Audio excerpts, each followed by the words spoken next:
Thank you very much, Mr. Chairman. At the outset, I'd like to express our appreciation and thanks to His Excellency David Cameron, Prime Minister of Great Britain, and all the leaders who have come here and who are represented in those delegations at this conference.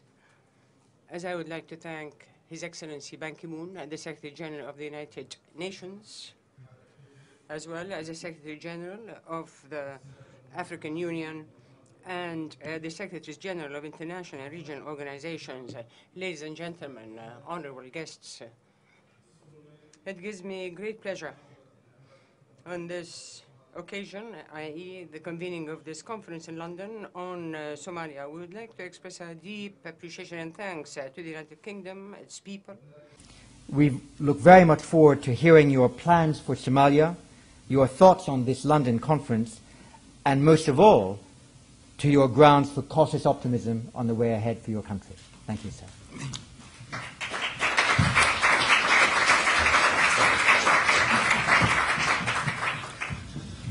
Thank you, John, for your kind introduction and your kind remarks.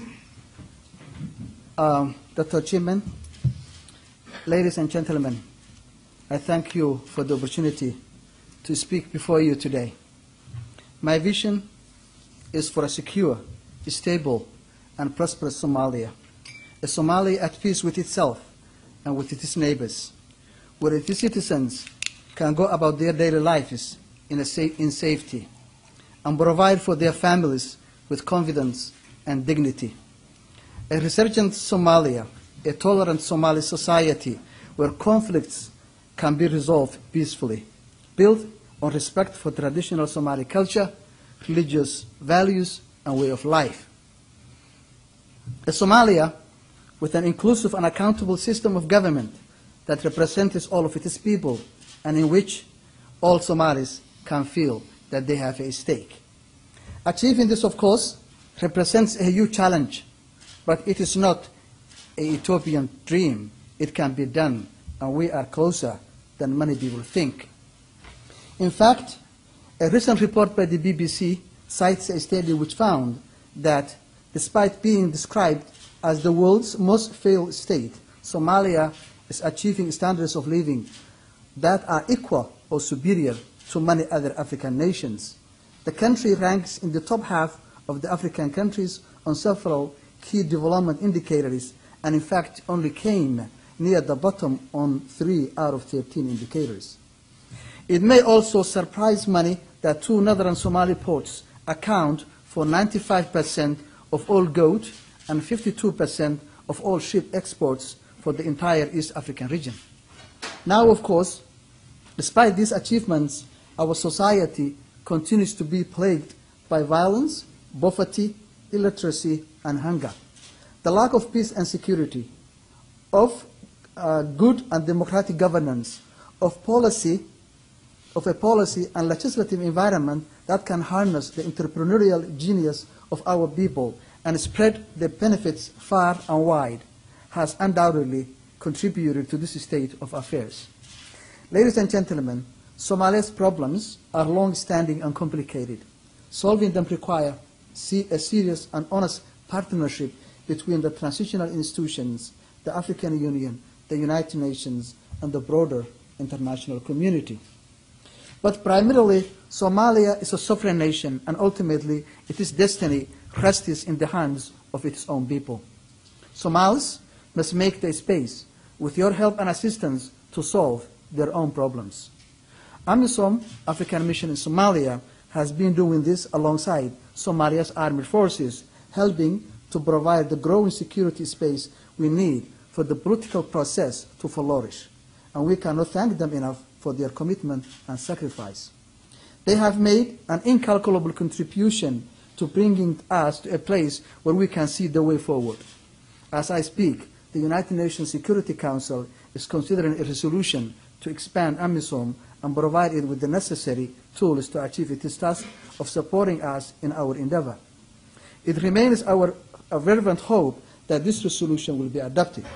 I can tell you that we now have a genuine window of opportunity for Somalis to achieve the vision that I have just described. Last week in Garowe, where I used to volunteer as a university lecturer during my summer vacations, we held the second National Constitutional Conference and debated the forms and structures that will enable this. Here, a representative cross-section of Somali politicians, civil society leaders, and traditional elders agreed to reform the current Mogadishu-centric approach of government.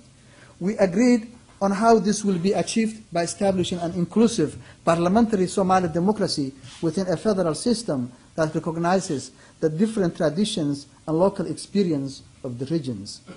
The Somali people are not strangers to such system, a system familiar to your own experience here in Europe, a system based on the notion of community cooperation and mutual respect.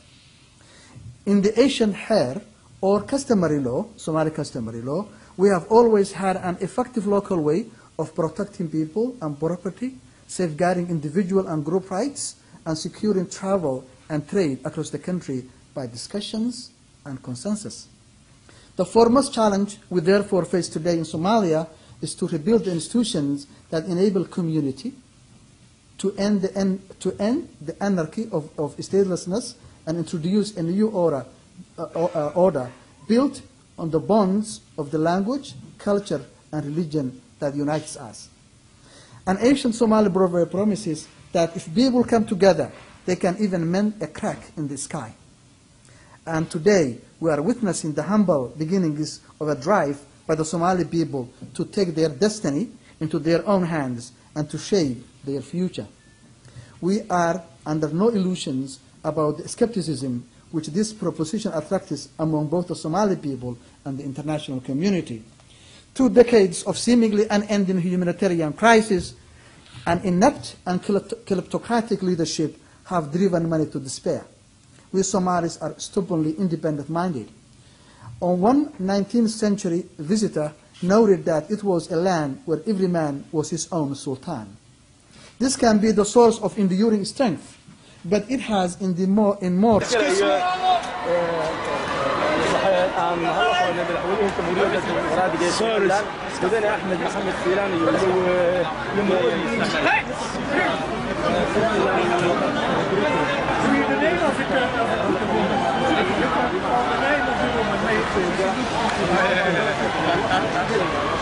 halkan waxaa maanta dargalay madaxweynaha jamhuuriyadda Soomaaliya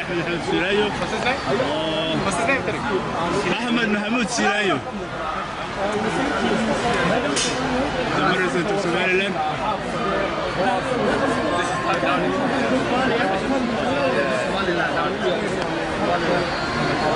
دعونا تبريد الصومال هذا كله تهني هاي وين اللي قالوا هذه شيء تام الشيء وسارة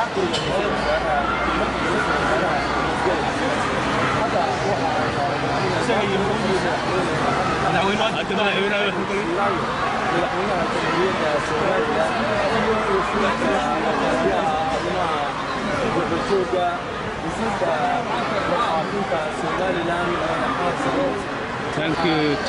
Thank you to help Israeli. Thank you.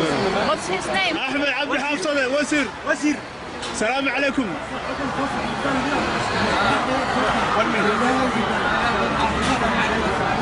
أحمد عبد حافظ يا الله سلام عليكم جمهورية السومالية محمد الشيخ شيخ حسن وزير ولا تليا مدحونا حق احترام واحد كله سيدنا مرة وزير سعد على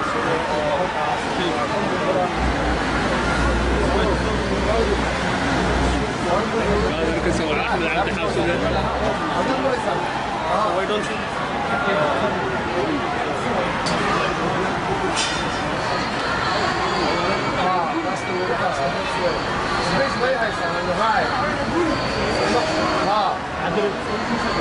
عمر رشيد وزير عمر رشيد يلا خذ مكان دكتور محمد رشيد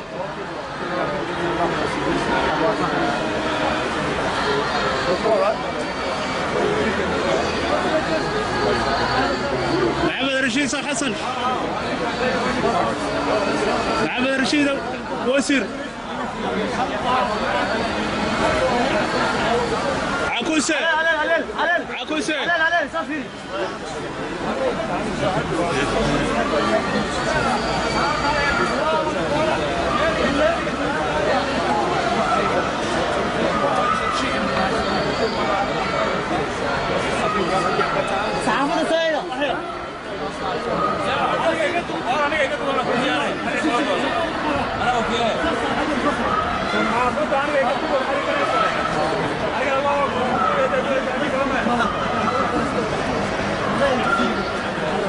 أحمد عبد حفصة محمد شوقي ليسن